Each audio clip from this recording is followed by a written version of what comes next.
ঈদ মানেই আনন্দ, ঈদ মানেই খুশি। তাই চলুন ঈদের মার্কেট করি। আসসালামু আলাইকুম ভিউয়ার্স, আমি শারমিন আক্তার আপনাদের সাথে আরেকটি নতুন ব্লগ নিয়ে হাজির হলাম। আমিও যাচ্ছি ঈদের মার্কেটিং করতে। অবশ্য আমি রোজার প্রথম দিকেই মার্কেটিংটা করে ফেলেছি, যেহেতু আমার ড্রেসগুলো বানাতে দিতে হবে, তাই দর্জিরা তো বেশি লেট হলে নেয় না। তো এজন্যই আমরা গুলিস্তান গিয়েছি ভাটিকের ড্রেস কিনতে মেটেরিয়াল দিয়ে গেলে খুব তাড়াতাড়ি যাওয়া যায়। আগে তো যেতে অনেক কষ্ট হতো। এই মার্কেটে সব রকমের ড্রেস পাওয়া যায় আর অনেক সাশ্রয়ী হয় ড্রেসগুলো। আসলে ভাটিকের ড্রেসগুলো ওই গুলিস্তান থেকে কিনলেই ভালো হয়, একটু কমে পাওয়া যায়, বাট মানে ভালো হয়। এগুলোই আবার শোরুমে অনেক টাকা দাম নেয়, তাই আমি কষ্ট হলেও গুলিস্তান থেকেই কিনি। আমার মার্কেটিং করা শেষ, আর তাছাড়া একদিনে কিন্তু সব মার্কেটিং করা সম্ভব হয় না। আবার কিছুদিন পরে গিয়েছিলাম আরেকটা মার্কেটে আমার মেয়ের জন্য। ওর ড্রেস কিনতে গেলে আমার প্রতি বছরই অনেক হয়রানি হতে হয়। আমাদের ড্রেস যেমন তেমন, কিন্তু ওর ড্রেসটা একটু আলাদা, মানে সৌন্দর্য লাগে। তাছাড়া ছোট তো, একটু ভালো ড্রেস না হলেও মন খারাপ করে। তাই যেমন তেমন ড্রেস না কিনে ওর জন্য একটু কোয়ালিটি পূর্ণ ড্রেস কিনতেই হয়। তো বসুন্ধরা ঘুরলাম অনেক, এবার বসুন্ধরা থেকে কিনতে পারিনি, অনেক দাম চায়। এক একটা ড্রেস প্রায় 9,000 10,000-এর নিচে নাই।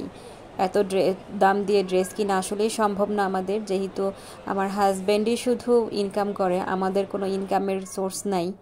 তো ওকে এত প্রেশার দেওয়া সম্ভব না। ওই দিন আর কেনা হয়নি, আমরা চলে এসেছিলাম। ফাতিহার ড্রেস কেনার জন্য আমাদের 3 দিন বের হওয়া লাগছে।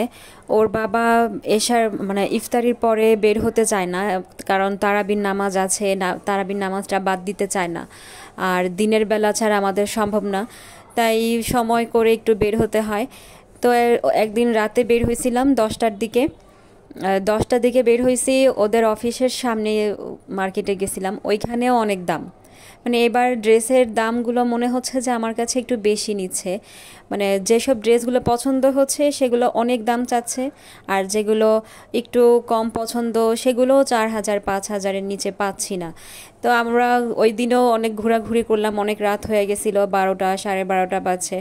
আমি ওর বাবার সাথে রাগারাগি করতেছিলাম যে এত রাতে কেন বের হয়েছে, এমনিতেই তো যেই অবস্থা রাস্তাঘাটের, ছিনতাই হয়। তারপরে আবার রিক্সা নিয়েছিলাম আমরা। রিক্সার যে ড্রাইভার ছিল উনি ছিল আধা পাগলের মতো, কেমন যেন গান গাইতেছিল, একটু পাগলের মতো করতেছিল, এজন্য আরও ভয় পাইতেছিলাম যে না জানি কি হয়। আবার মেন রাস্তা দিয়ে না নিয়ে আমাদেরকে অলিগলি দিয়ে নিতেছিল। মানে আসলে মার্কেটিং করতে গিয়ে মানে মানে আমার আত্মায় কোনো পানি ছিল না। তো আমি রাতের বেলা মার্কেটিংটা আমার পছন্দ না। আমি ঢাকার মেয়ে, কিন্তু ঢাকার মেয়ে হলেও এত সাহস আবার আমার নাই। অনেক বাইন্ডিংয়ের মধ্যে বড় হয়েছি, বেশি বের হতাম না।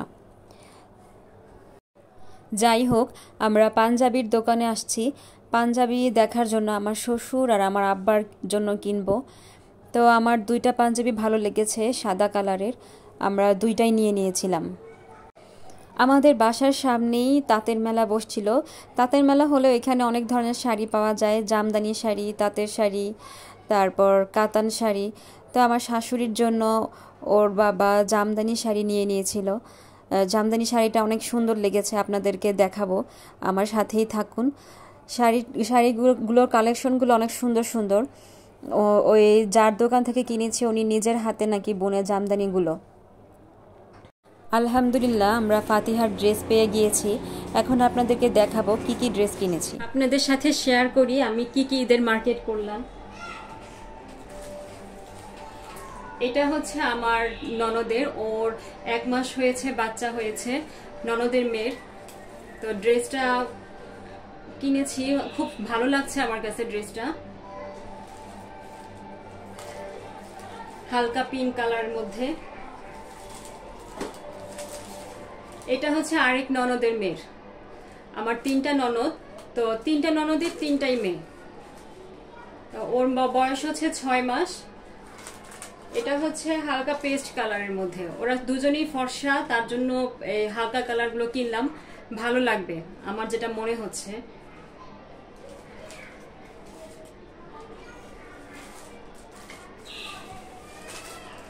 এই ড্রেসটাও খুব সুন্দর। এটা হচ্ছে ওর আমার ননদের মেয়ের 5 বছর বয়স, তো এই ড্রেসটা অনেক ভালো লাগবে ওকে। ননদের হাজবেন্ড বিদেশ থাকে, তাই ভাবলাম যে আমরাই দেই। ওরাও কেনাকাটা করে, কিন্তু আমরা যেটা দিব সেটা অনেক পছন্দ করে। মাঝখানে একটি গোলাপ ফুল আছে, ভালো ড্রেসটা।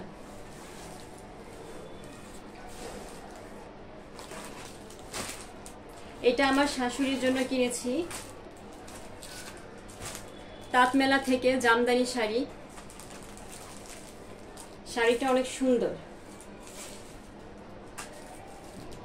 ভিতরে কাজ করা। আর জামদানি শাড়ি তো বল খুব সুন্দর থাকে, স্বাভাবিক।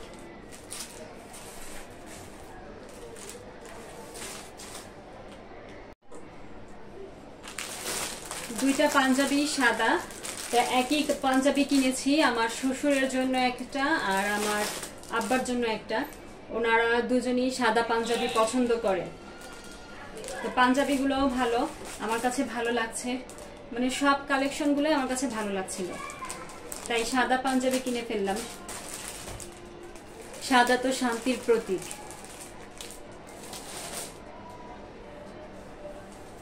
এটা হচ্ছে রায়ানের পাঞ্জাবিটা কিনি নাই, বানানো হয়েছে। ও তো অনেক শুকনা, তাই কিনলে গায়ে লাগে না, বানালে খুব ভালো ফিটিং হয়।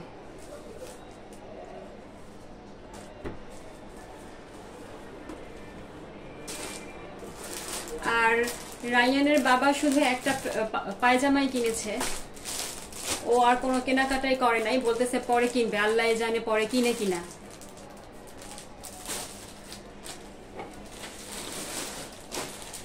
এটা হচ্ছে ফাতিহার, ও ড্রেসটা পুরোপুরি দেখাইতে নিষেধ করতেছে। ও বলতেছে ওর ঈদ চলে যাবে। অবশ্য আমরাও ছোটবেলায় এরকম করতাম যে ড্রেস দেখালে ঈদ চলে যাবে আমাদের, তাই আমি আর ড্রেসটা খুলে দেখাবো না। ড্রেসটা অনেক সুন্দর। ফাইনালি আমার এখন সব ড্রেস দেখবেন। আমি কোনো গর্জিয়াস ড্রেস কিনি নাই, পাকিস্তানি ড্রেসও কিনি নাই। পাকিস্তানি একটা কিনেছি, অবশ্য খুব দামি না। আর এগুলো হচ্ছে ভাটিকের। ভাবছিলাম যে গ্রামে যাব, তাই একটু পাতলা দেখে ভাটিক কিনেছি। ভাটিকের ওড়নাগুলো আমার কাছে অনেক ভালো লাগে, অনেক বড় থাকে ওড়নাগুলো। আর যে টার্সেল গুলো থাকে, টার্সেল গুলোর জন্য আমি মূলত কিনি। আর সবসময় আমি রূপকথা না, হাতের ছোঁয়া ভাটিকটা পরি আমি। আমার সবগুলো ভাটিক হাতের ছোঁয়া, আমার অনেক ভালো লাগে। ভাটিকগুলো কালারফুল হয় অনেক। ড্রেসগুলো বানায় ফেলছি। ওর বাবা ছুটি পায় নাই, ছুটি পাইলে আমরা গ্রামে অবশ্যই যেতাম। প্রত্যেকটা টার্সেল সুন্দর, ওড়নাগুলো অনেক বড় বড় হয়, আর টার্সেল গুলো আমার কাছে অনেক ভালো লাগে। এটা হচ্ছে পাকিস্তানি ড্রেস।